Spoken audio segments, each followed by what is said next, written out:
This is your FBI.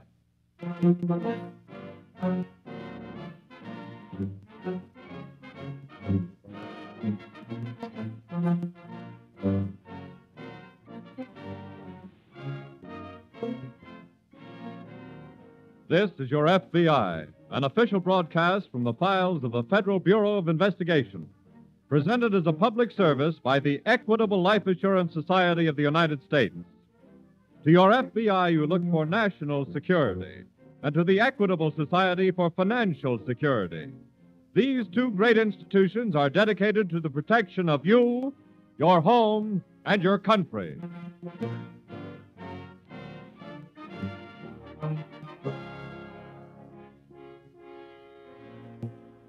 Tonight, the story of a crime against the community, auto theft.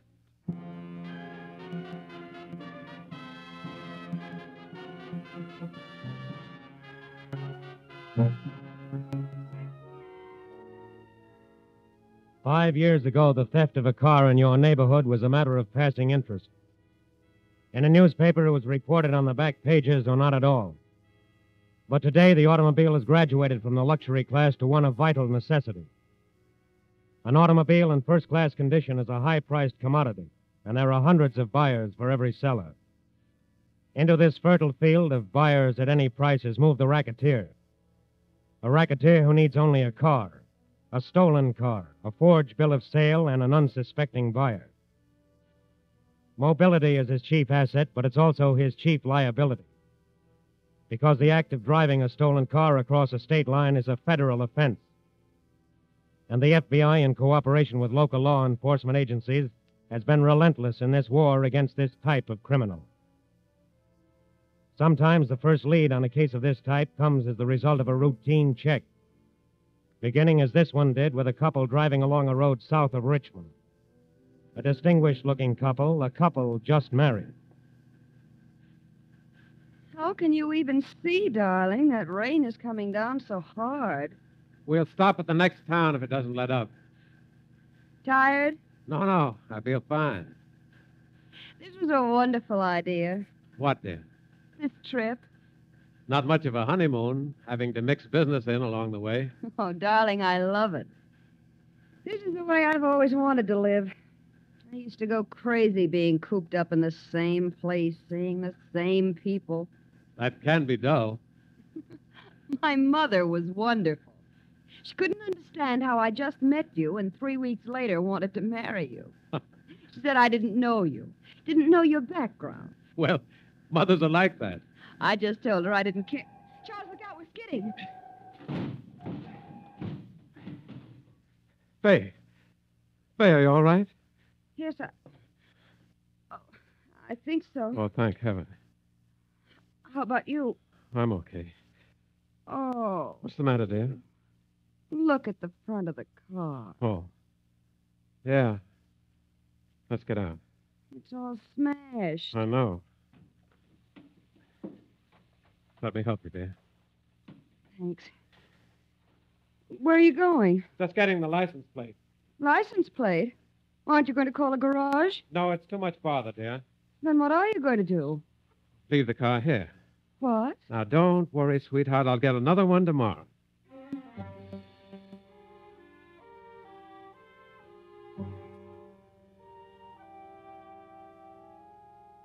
A car is abandoned on a road 10 miles south of Richmond. The plates are missing, but motor numbers or identification badges easily checked. 2 days later, 300 miles south of Richmond, the police paid a call at the home of one John Taylor. Mr. Taylor, Yes? I've got some good news for you, sir. We found your car. My car? Yes, it turned up in Richmond. The local police there contacted us. It was checked through the motor number. The license plate was gone. Well, I'm sorry, but I'm afraid there's some mistake. Well, your name's John Taylor, isn't it? Yes? You own a 1938 Ford sedan? Well, that's right. But my car's in the garage. What? Yes, I just put it there not 5 minutes ago. Are you sure? Just take a look. There. See it sticking out? Has it ever been stolen? No, never. What's your motor number? Oh, just a second now. Look at the registration. I don't understand. How come your car turns up in Richmond when it's really here? Yeah. The motor number is 321264. Well, that's the same number, all right. Maybe you'd better tell somebody about this. Yeah. Maybe it'd better be the FBI.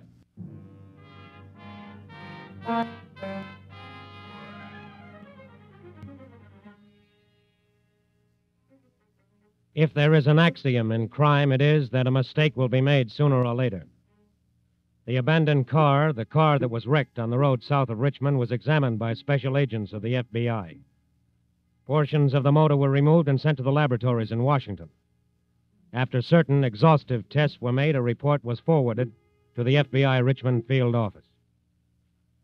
What's the story, Tom? The motor numbers were altered. A pretty good job, too. Could the laboratory work up the original numbers? Yes. Wait a minute. Here we are. The car was from Toledo, Ohio. Was stolen out there. I see.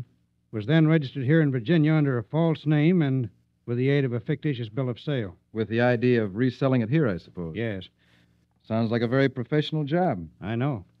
What about that couple who abandoned the car? Well, we have a general description of them from the farmer who picked them up. He dropped them off here in Richmond? Yes. Excuse me. Rice speaking. Yes? Yes. Wait, let me write that down. Pencil? I have one, thanks. Go ahead. Right. Got it. Thanks. Goodbye. Now we're getting someplace. Who was that? Boone. He was checking a lead that farmer gave us. He said that he dropped the couple off at a cab stand. Yes? Boone contacted a driver who remembered picking up a man and woman answering to the description of our suspects. Good. He dropped them at a downtown hotel. I think we'd better get over there right now.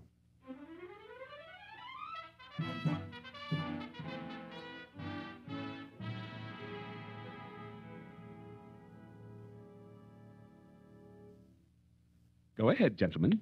Thank you. Thanks.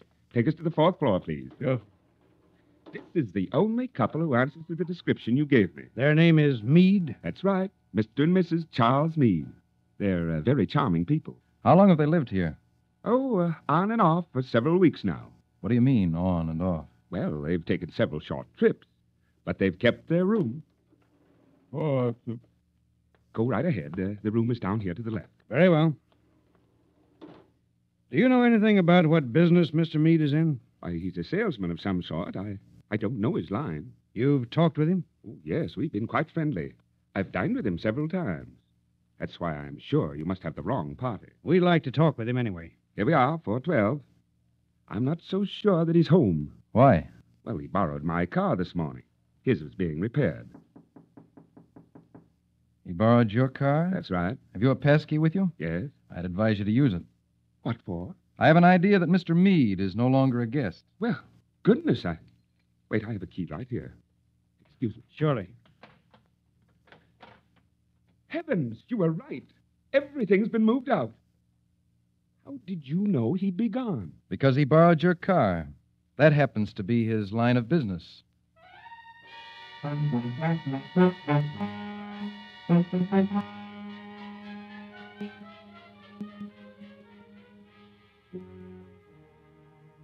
Even though the human memory is inaccurate and no two people see the same object exactly alike, verbal descriptions of an individual may enable the laboratories of the FBI to create a sketch of a face that will be amazingly exact.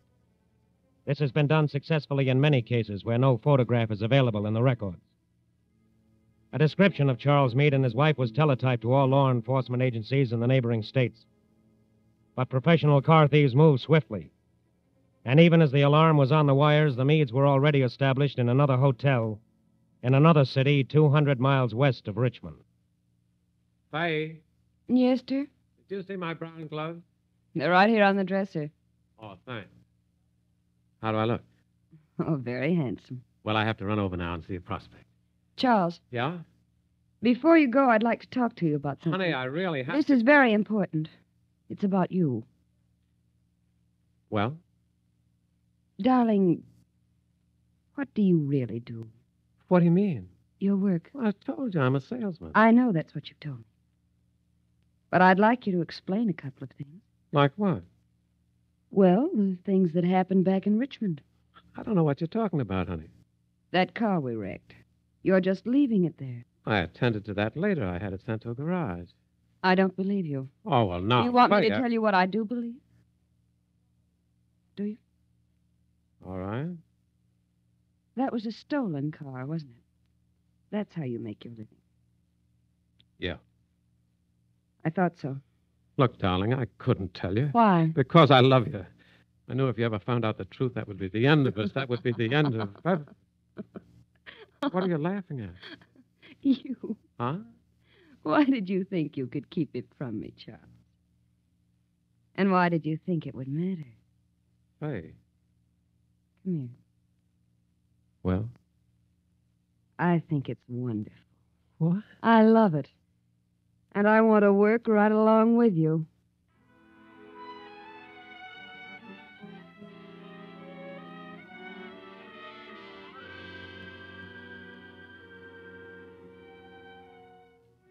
The bride of Charles Meade proved a willing partner in her husband's business. Fay Meade had expansive ideas and put them immediately into operation. In rapid succession, from widely separated sections, came reports of stolen cars. Each theft had the same pattern, almost the same conditions. The FBI was reasonably sure that Meade and Company was behind each one. But the Meades were still at large 400 miles from the scene of the last theft, in another city, in another hotel room. I'll get it, dear. Hello, Charlie. Oh, hello there, Stanton. Come on in. Thanks. I don't believe you've met my wife. No, how do you do, ma'am? Hello, Mr. Stanton. I wonder if we can go someplace and talk, Charlie. What's wrong with right here? Well, this is about our business. My wife knows all about that. Oh. So what's on your mind?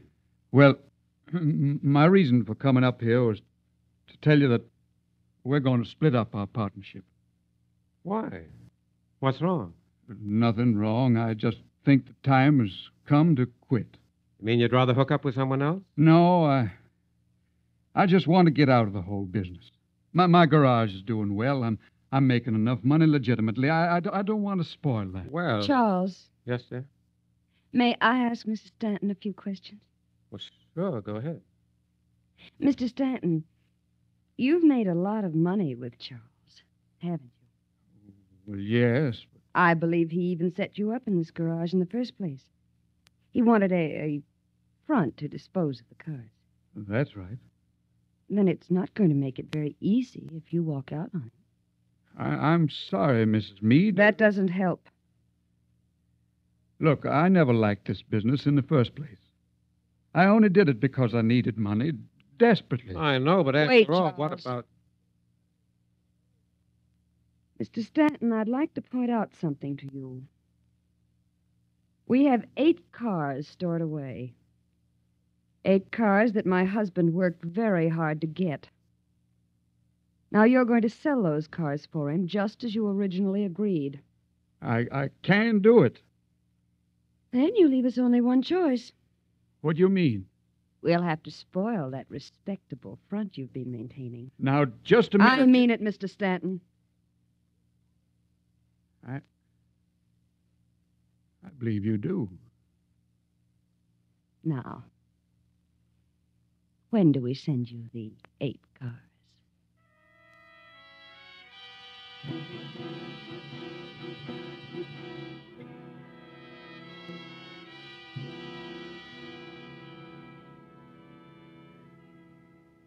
To the FBI, the case of Charles Meade was open. And an open case means that the entire facilities of the FBI are working without pause, searching every possibility, every source where a clue may be. The motor vehicle records of the state of Virginia were exhaustively checked and rechecked. It was discovered that over 24 cars were fraudulently registered. Cars from over 24 states. Motor numbers changed, fictitious bills of sale issued. Most of them had been sold to innocent dealers. Dealers whose recollection of the seller reconfirmed the picture of Charles Meade. One sale, a sale of 8 cars to a garage in North Carolina, was a real clue.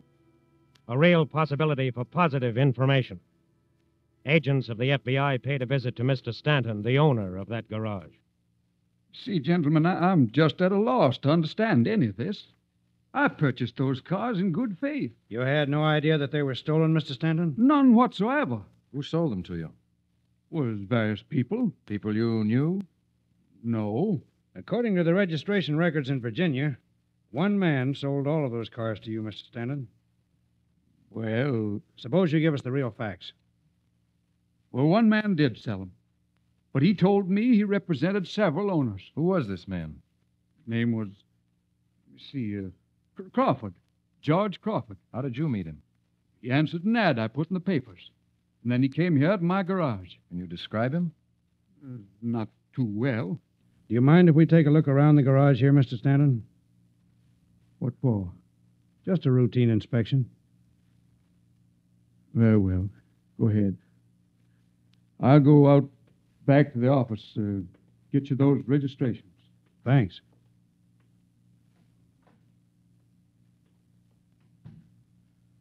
What are you interested in, Tom? That workbench over there. Come on. I noticed it on the way in.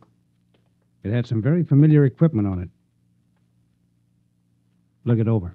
Well, electric drills, buffing machine. Not forgetting those sandpaper discs and that steel brush.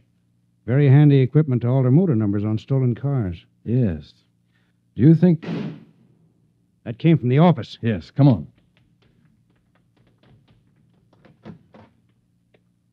Well, it looks like Mr. Meade just lost a partner.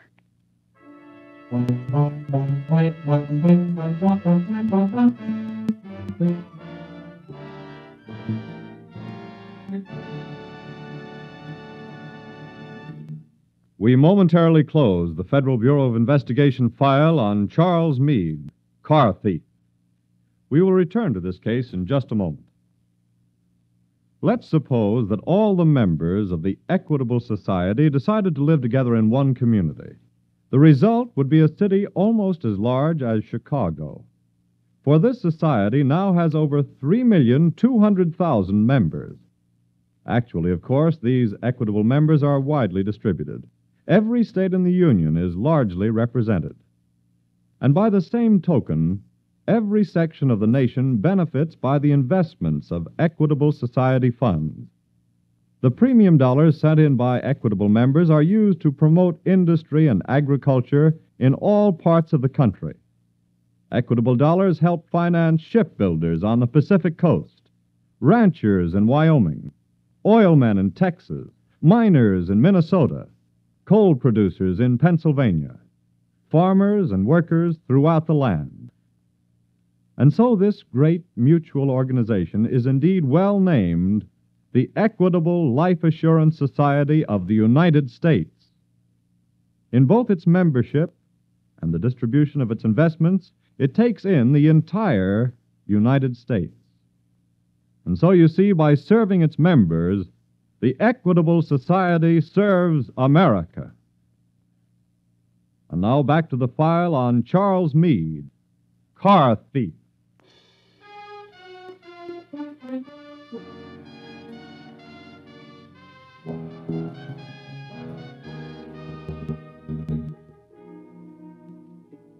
In the FBI headquarters in Washington, there is row upon row of file cabinets containing cases marked complete.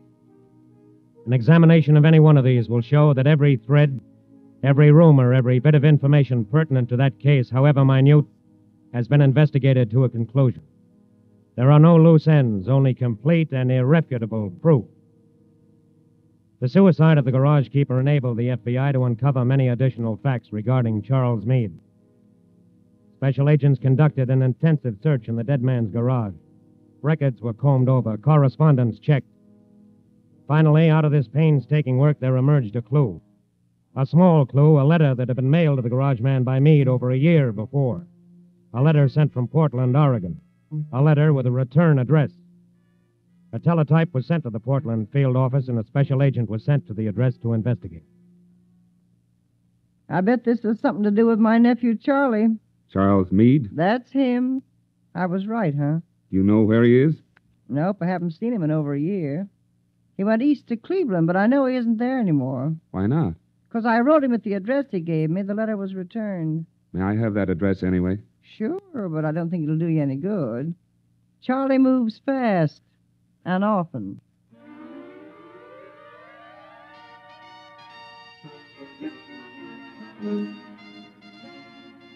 Wanted notices on Charles Meade were sent out from the FBI headquarters in Washington for national distribution. Meanwhile, the one lead, the slender lead, the year-old address in Cleveland, was followed up by a special agent there. No, Mr. Meade hasn't lived here in, let me see now, at least 8 months. Did he leave any forwarding address? No, he just packed his trunks and left. Trunks? Yeah, 2 of them. How were they moved? Well, I believe it was American Express. Thank you very much.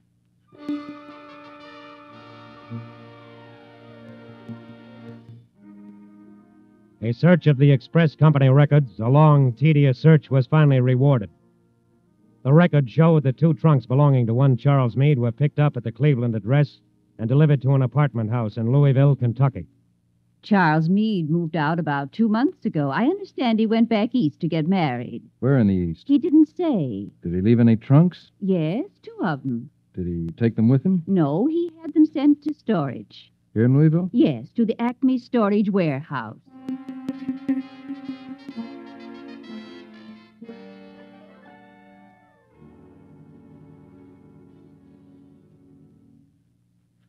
I hope there's something in these trunks after getting a search warrant and all. Let's examine this one first. Right. Okay, 1, 2, 3 suits and a topcoat here. We'll try the drawers. Well, What is it? a box of keys. Car keys. That would be Mr. Meade, all right, Here's some cans of automobile paint. for retouching purposes. Yes. What story did you get from the warehouse people? They said he paid them 2 months in advance. And no further word from him. No, none at all. That 2 months should be up. It is. He owes the money now. Well, we've got one good chance then. That he'll get in touch with the warehouse? Yes. And give us a chance to get in touch with him.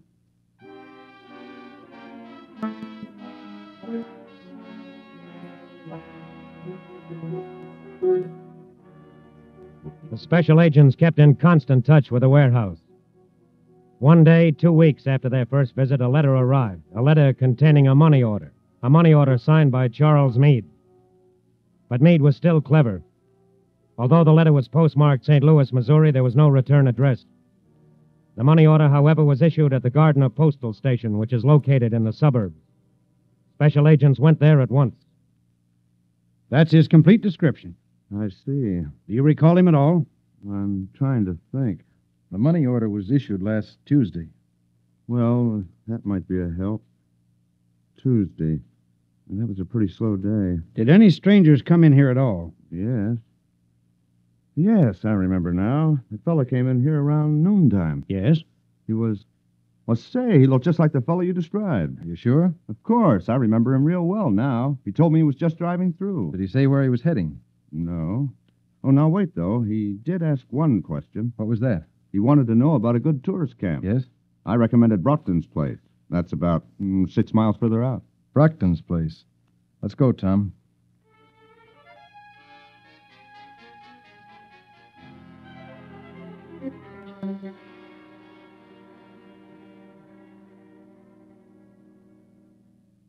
Charles. Charles, Yeah? are you going to sleep all day, darling? No. No, I'm getting up. What time is it? Almost noon. Oh, I'm dead. You got a good night's sleep. Honey, a dozen nights' sleep would just about get me even. Come on now, get up. We have to start packing. Well, I know. That's just about all we do in life. I'm getting awful sick. Now, let's not go into that again. But, hey, look, we got enough money now, enough money to settle down in one spot and enjoy ourselves for a while. Oh, no. Well, honey. Listen, Charles, I've told you. I spent all my life being settled in one spot. I never want to do it again. Oh, we can't keep living like this. Bad hotels, tourists, I camps. like them. I love going from place to place, and that's what I intend to do. With or without you, darling. What do you mean? If you want that settling down business, you do it without me. Oh, now, Worth. I mean it. Okay, honey. You win. Who's that? How do I know? Wait. Yeah? How are you, Mr. Meade? Who are you? We're special agents of the FBI. Charles. Stay where you are.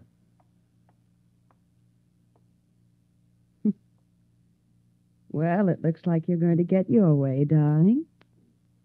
We're settling down.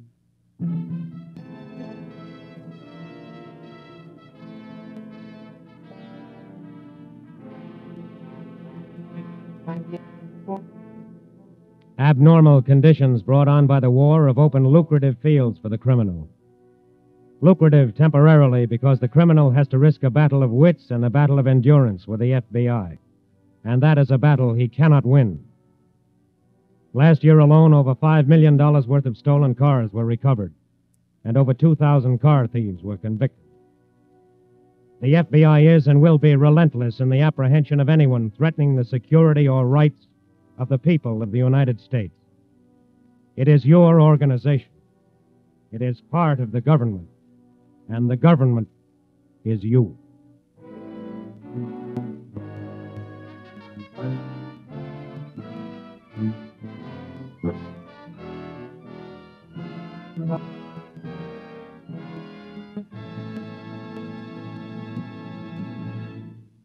You'll hear about the disposition of this case in just a minute. Will you join the Equitable Society in a salute?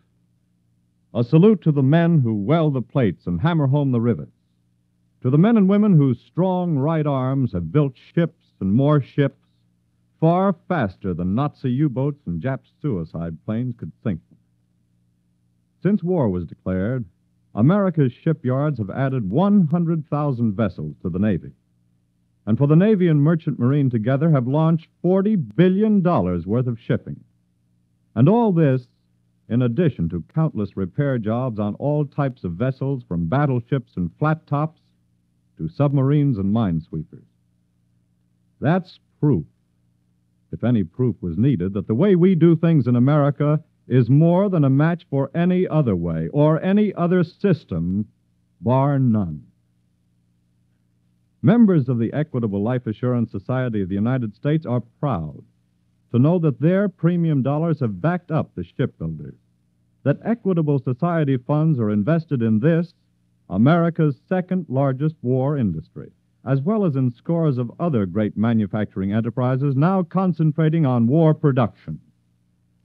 In wartime, Equitable Society dollars are fighting dollars, and at all times, they are security dollars for you, your home, and your country.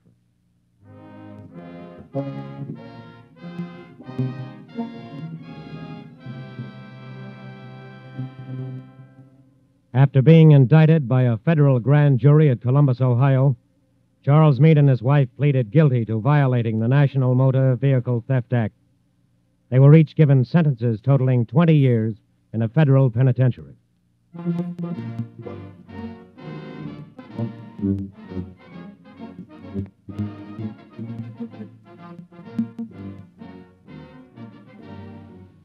The incidents used in tonight's broadcast are taken from the files of the Federal Bureau of Investigation. However, all names used are fictitious, and any similarity thereof to the names of persons living or dead is accidental. Tonight, the music was under the direction of Van Cleve. Your narrator was Frank Lovejoy. This Is Your FBI is a Jerry Devine production. Now, this is Carl Frank, speaking for the Equitable Life Assurance Society of the United States, and inviting you to tune in again next week at this same time for This Is Your FBI. This is the American Broadcasting Company. This is Your FBI.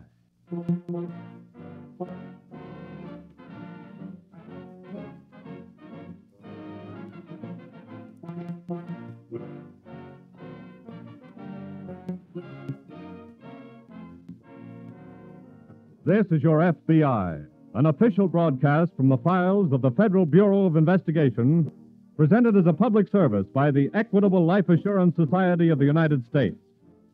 To your FBI, you look for national security, and to the Equitable Society for financial security. These two great institutions are dedicated to the protection of you, your home, and your country.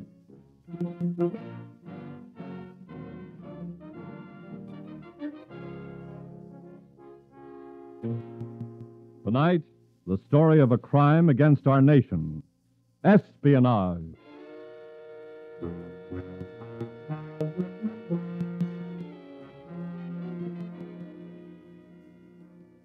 (1939). That year, the continent of Europe already echoed the cries of people under aggression. On the continent of Asia, far beyond our western shores, was Japan. A dedicated nation, a dedicated people, dedicated to war upon the United States. But we did not know this yet. Within our western gates were more Japs, thousands of them. Were they dedicated to being good American citizens, or were there among them some dedicated to our destruction? Here was a vital task for the FBI. The safety and security of America might depend on what they found out. A Sunday afternoon in 1939, two FBI agents from the San Francisco office stood on a pier at the San Francisco waterfront watching a Japanese cruiser warp into the dock. How big would you figure that crowd, Jim? Oh, I'd say, at least 1,000. Pretty excited for Japs, aren't they? Well, this is a big day for them, Larry. It isn't often they get a chance to pay their respects to a big shot from Japan. I know. Larry, is this Prince Suji a member of the royal family? Yes. They sure are giving him the Sunday bows, all right. Funny how they conform to that caste system of theirs. That first line that shook hands with the prince were all top bracket boys. I know, I've checked them off. Japanese Consul General, head of the Jap Association, leaders of the prefectural groups. Second line was a middle bracket bunch, bankers, nip businessmen. All they got from the good prince was a nod. Well, that's more than the small fry are getting now. There's housewives and farmers. They bow, and the prince doesn't even acknowledge their presence. Say, look at that bull-necked little man in the chauffeur's uniform. What about it? You notice something? He's not cringing or bowing. He's standing in line with his head up and shoulders back like a soldier. Oh, yes. Hey, did you see that? Yes. The prince bowed to him. I know. I don't like that, Jim. They don't play it that way in their league. Princes don't go around bowing to chauffeurs. Unless our chauffeur is a big shot back in Japan. Yes. That's something you and I better check on.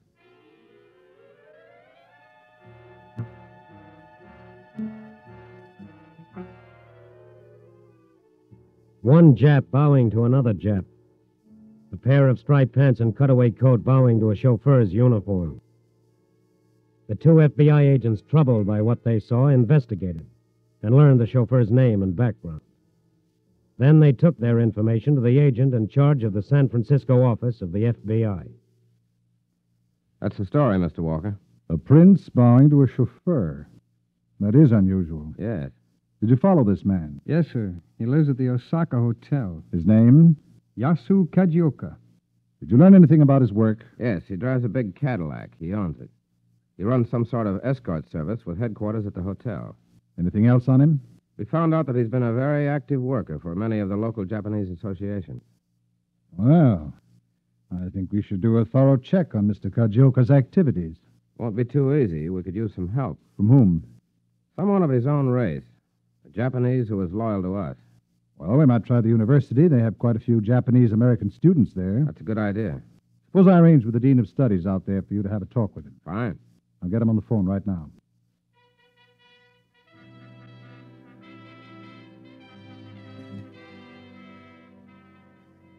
The two FBI agents spent almost an entire day with the Dean of Studies at the university. They pored over the personal records of many Japanese-American students and finally narrowed down their choice to one man, a student by the name of Tom Tanaka. His record showed he lived in the same neighborhood as the Jap chauffeur. Gentlemen, have you reached a decision? Yes, sir. This man, Tom Tanaka, looks good to us. Well, I think you've made an excellent choice. He lives in the same neighborhood as the man we want watched. If he measures up in other ways, that's a definite plus. I understand. You realize, sir, how important it is to us that we be able to trust this boy implicitly? Yes, I do. We've got to know if he's loyal, if he's a real American at heart, if he thinks and acts like an American. There are thousands of men and women who live here on the West Coast, Mr. Schuyler, who look Japanese and are the sons and daughters of Japanese. But I know them as true Americans. They're as loyal as any of us whose ancestors were German, English, French, Irish, or whatever. I say that this boy is an American just as you or I. Good. Can we meet him at once?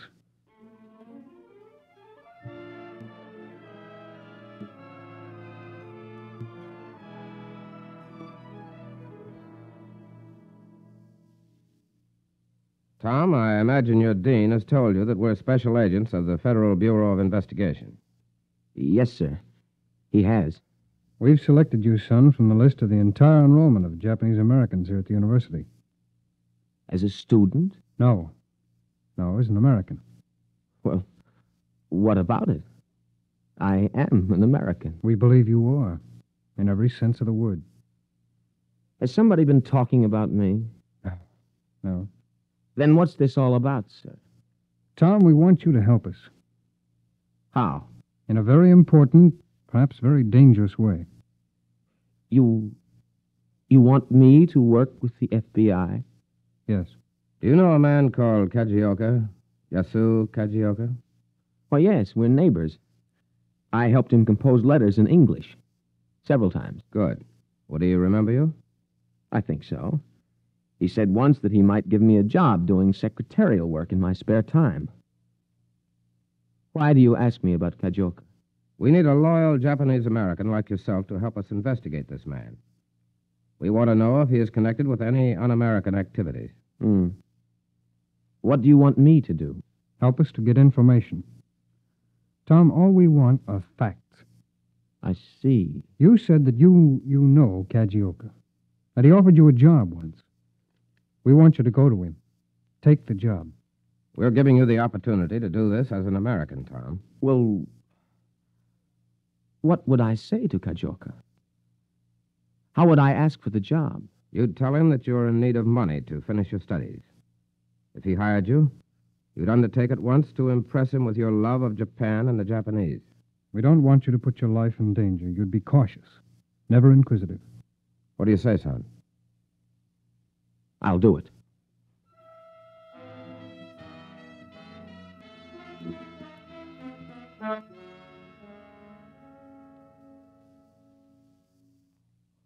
Now, what you want, young man? I want to talk to you, Mr. Kajioka. What about, please? A job. Why? To earn some money. Why do you come to me, lowly chauffeur, if you need money? You told me someday you might give me a job. Oh, yes. Why you want to earn money? To keep up my studies. You got father, mother. I don't want to ask them. So, but you ask lowly chauffeur. Why? Everyone says good things of Kajioka.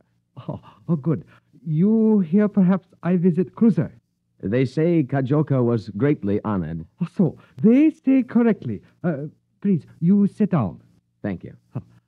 Now, how you think? What do you mean? It could be important for me to know. I think Japanese. So. And what are those thoughts, please? I love my people. I love Japan. So, I think maybe you lie. Why should I? Who can read my thoughts? Very, very good. Yes. Will you give me a job? Yes. You work for me now. Come every day. I'll try to read your thoughts. Very good. Very good. Yes.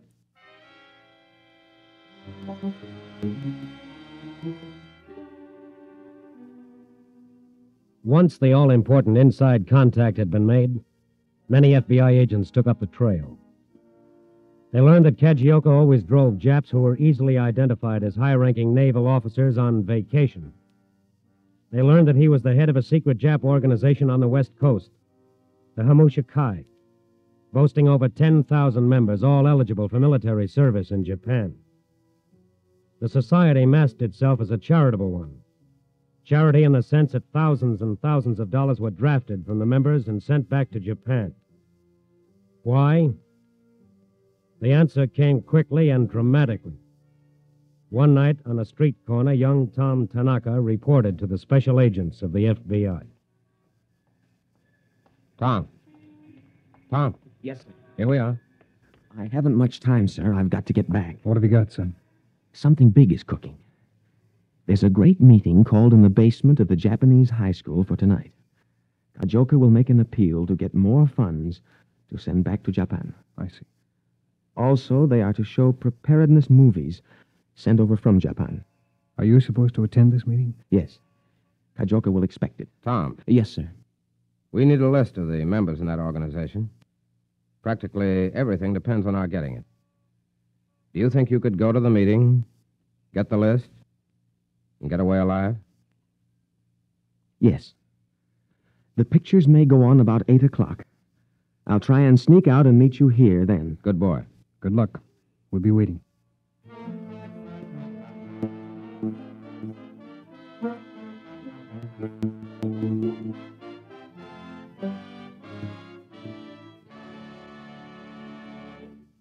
We momentarily close the Federal Bureau of Investigation file on Kajioka, enemy alien. We will reopen this file in just a moment. Yesterday, Thomas I. Parkinson, president of the Equitable Life Assurance Society of the United States, received an interesting letter. It was from a member of the Equitable Society, and it read, Mr. Parkinson, just how many businesses is the Equitable Society in, anyway? Our radio program talks about millions of equitable dollars invested in war bonds, and more millions in key war industries like shipyards and railroads, in oil, steel, and aluminum. Friends tell me how the Equitable Society helps keep kids in school and helps people own their own homes and farms. It all sounds mighty complex to me. Yes, investing the premium dollars of 3,200,000 members of the Equitable Society is of necessity a very complicated operation. For safety's sake, those equitable funds have to be spread out widely, must go into thousands of different enterprises. And yet all this is done to make it easy and simple for Equitable Society members to attain greater security for themselves and their loved ones. And so, you see, by employing its funds in all kinds of activities that are useful to the nation as a whole, the Equitable Society is able to offer sounder and safer protection to its members than any one member could achieve by his own unaided efforts. By serving its members, the Equitable Society serves America. And now, back to the file on Kajioka, enemy alien.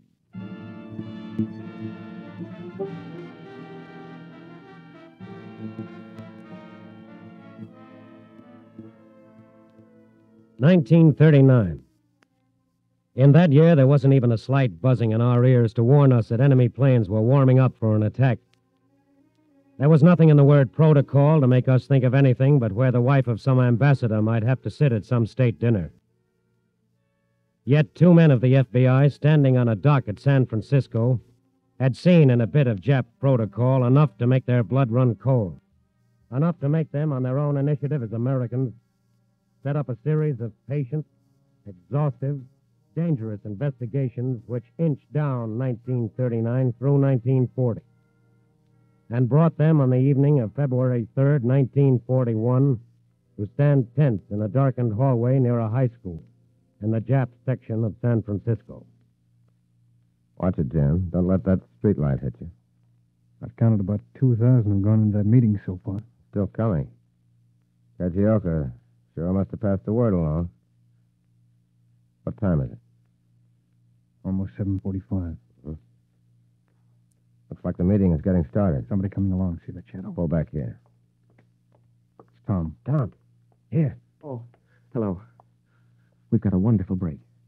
Kajoka forgot to bring the records. He wants me to go to his house and get them and bring them to the meeting. What part of the meeting is on now? They're going to run off the movies. How long will that take? Until about 9:15. Good. I'll go with you. Get the records. Bring them to the FBI office. We'll have them photographed and back in your hands by 9 o'clock. Can you do it that soon? We got to. Jim. Yes? You stay here. Call the office. Tell them what we have to do. Ask for the entire staff to stand by. Right. I'll drive Tom over. It's going to be tight going. I know. But this is the first break we've gotten, and it may be the only one. Let's go.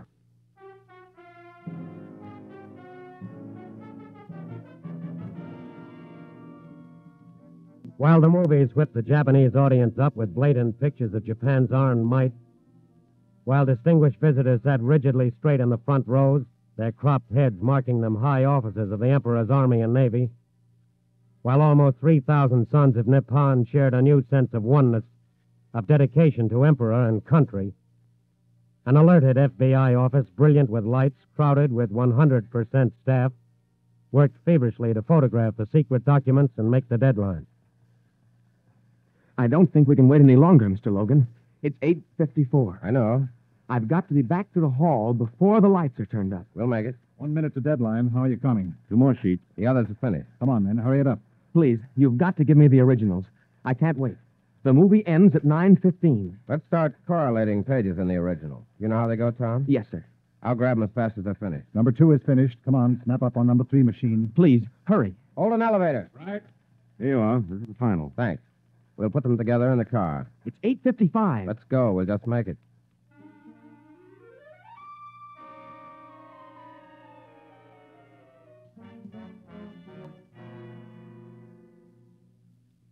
Mr. Kajioka. Where have you been? It took you a long time to get papers. I stood in the back of the hall to see the pictures. I thrilled with the people. Give me the records. Here you are, sir. Good. I have news. We have received orders to change names of all branch chapters of our organization, and we must at once seem to stop our activities. Why? Why? Because soon glorious Japan will win honor or downfall, and we are ordered to prepare for duty as soldiers behind the guns.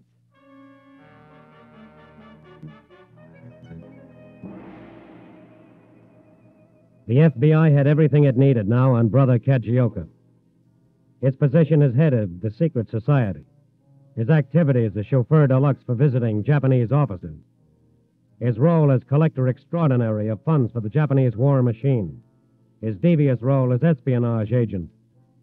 Everything the FBI needed except the right to go out and arrest him. Under our way of government, we do not go about arresting citizens of friendly nations. The FBI could watch and wait. And to add insult to injury, while it fretted over its watching and waiting, one of the FBI agents had reason to phone in to the agent in charge of the San Francisco Bureau. Yes? Mr. Logan. Yes, Larry. Jim and I have been following Kajioka. Yes? We followed him from the Osaka Hotel. He drove straight to Sutter Street. Yeah? Parked his car, proceeded on foot to 111 Sutter Street. Why, well, that's our building here. I know. Well, where did Kajioka go? He's in your foyer, waiting to see you. He's what? Well, thanks, Larry. Bye. Yes? Mr. Kajioka to see you, sir. Send Mr. Kajioka right in. Mr. Walker? Yes. What can I do for you? I am Kajioka.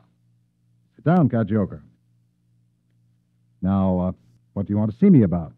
I come to FBI because I am honorable man. I see. I wish to offer my services to the United States. Why? I hate Japanese. Oh? Tell me about it. I was born in Japan. One time in Japan, they arrested my father. He was a good man, harmed nobody.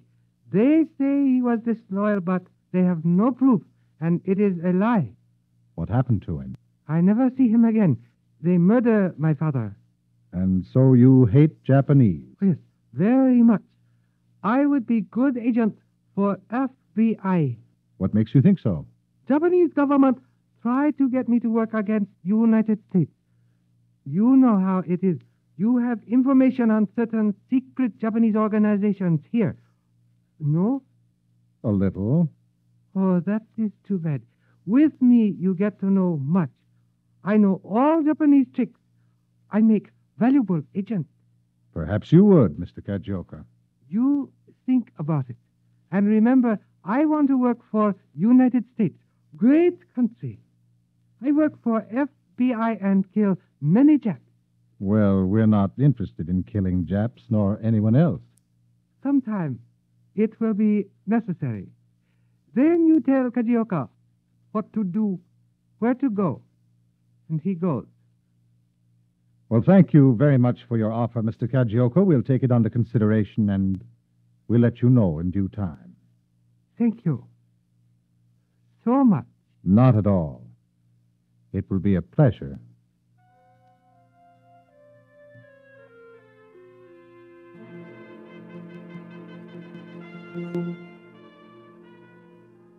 Mr. Kajioka might have smelled a rat. That is, if a rat can smell himself. But his surprising offer was politely refused, and his intensified wanderings by day and night were as equally matched by the more intensified watching by the many electricians and workmen, laundrymen, truck drivers, cabmen, innocent motorists, who sent in their reports under the names of special agents of the FBI. Still, all they could do was watch. Watch and follow the little man who was dedicated, like his country, to the destruction of America. Then came December 7th, 1941. On that fateful day, the entire staff of the FBI was gathered in tense silence in each of the Bureau's offices. In San Francisco, even the local law enforcement officers were present, waiting. Everyone here? Everyone, sir. Larry, you and Jim can stand by and watch the teletype. Right, sir. Names are coming in from Washington. Names and addresses of enemy aliens to be picked up when the word comes through. We'll take them. I know a name you two will want to watch for. Yes, sir. Thank you. Getting into the K's now. Yeah. Hello? Yes, sir. Right. That's the word. Get going. K is in Kajioka. K is in Kajioka. Come on, teletype. There it is. Capital K for Kajioka, the little rat. We got him now. Come on.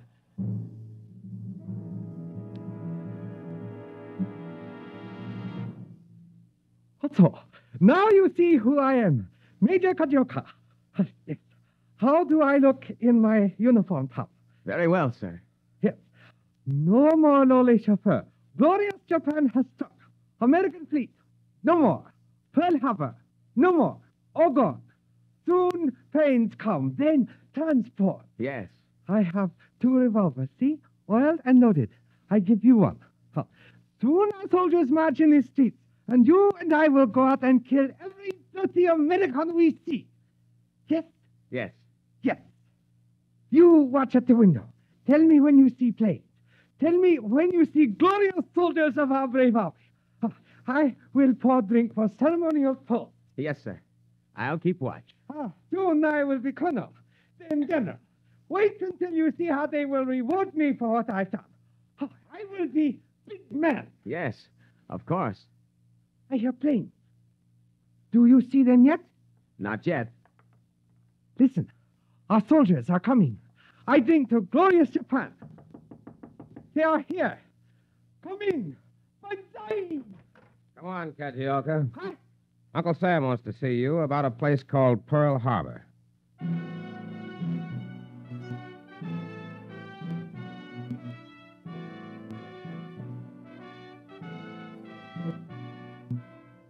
Kajioka was rounded up with thousands of his kind, rounded up with the aid of a loyal Japanese American. Like the rest, Kajioka wondered how the FBI had known of his work. Does he remember that little incident back in 1939 when a pair of striped pants and a cutaway coat bowed to a chauffeur's uniform on the hard deck of a Japanese cruiser? Probably not. He wouldn't understand the things that make Americans tick. the American willingness of those who serve our country in the ranks of the FBI. No, Kajioka probably will never understand until it's too late. And how will he ever know that it was too late that day back in 1939?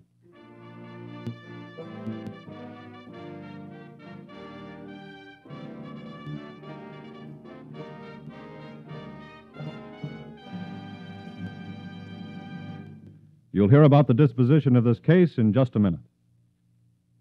On the beaches of Normandy, our boys were seeing the latest movies 24 hours after landing. And not long ago on a Pacific island, 2 Japanese snipers were captured when they tried to join a GI audience to see an American film. Yes, movies follow the flag because Uncle Sam knows that they're first-rate morale builders for battle-weary men. So will you join the Equitable Society in a salute to the motion picture industry? A salute to the daring cameramen who risk their lives in every American attack. To the technical men who developed special equipment to photograph Tokyo from 45,000 feet in the air. To the actors, musicians, and directors who made tens of thousands of valuable training films for our armed forces. And to the 16,000 theater managers who have sold millions of war bonds in every drive. Members of the Equitable Life Assurance Society of the United States will be proud to learn that their premium dollars have helped finance this great industry, which has proved such a vital asset to the nation at war. For years, the Equitable Society has invested in the motion picture industry, as well as in other essential American industries and American agriculture. Yes, in wartime, Equitable Society dollars are fighting dollars. And at all times, they are security dollars. For you, your home, and your country.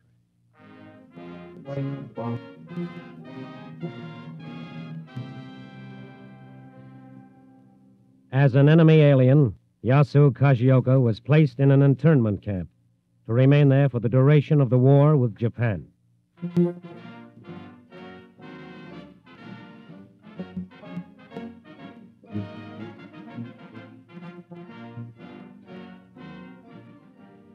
The incidents used in tonight's broadcast are taken from the files of the Federal Bureau of Investigation. However, all names used are fictitious, and any similarity thereof to the names of persons living or dead is accidental. Programs in this series of particular interest to servicemen and women are broadcast overseas through the worldwide facilities of the Armed Forces Radio Service. Tonight, Kajioka was played by Ted Osborne. The music was under the direction of Van Cleve. The author was Frank Wilson, and your narrator was Frank Lovejoy. This Is Your FBI is a Jerry Devine production. Now, this is Carl Frank, speaking for the Equitable Life Assurance Society of the United States, and inviting you to tune in again next week at this same time for This Is Your FBI.